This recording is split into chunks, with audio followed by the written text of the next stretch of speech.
Уважаемые выпускники, независимо, какую профессию вы выберете, в каком городе будете учиться, мы всегда с нетерпением будем ждать вашего возвращения домой, в наш родной Энгельский муниципальный район. Район и город нуждаются в вас. Сегодня хочется пожелать, чтобы вы стремились, чтобы вы хотели сделать все и сделали, чтобы ваша мечта сбылась. Уверен, что все у вас получится.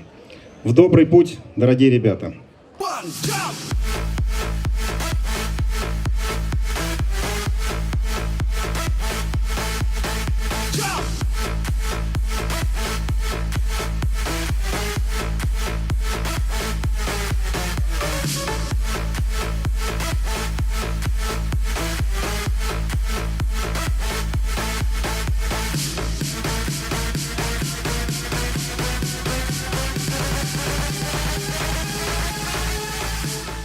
Дело в том, что у нас стабильно, уже который год, наши выпускники показывают высокие результаты в обучении. И они достойны, конечно, таких вот грандиозных праздников. У нас в этом году 978 выпускников.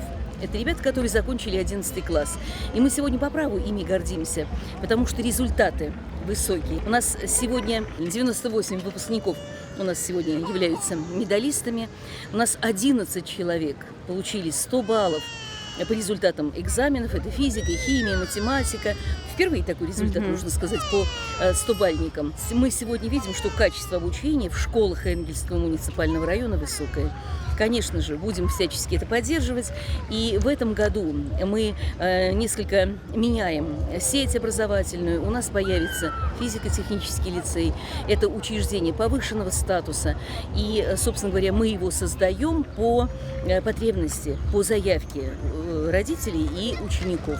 Нужно сказать, что сегодня Энгельский муниципальный район, конечно же, ждет, когда наши сегодняшние выпускники, получив образование, вернутся к нам сюда, в Энгельский муниципальный район, вот это вот выпуск, потому что город промышленный, у нас район сельскохозяйственный, и рабочие места, собственно говоря, создаются для молодых ребят. Мы сегодня ребятам говорим об этом, что учитесь, а мы ждем вашего возвращения. Район самодостаточный. И мы очень надеемся на то, что вливание в ближайшее будущее вот именно таких сильных уже кадров профессиональных состоится.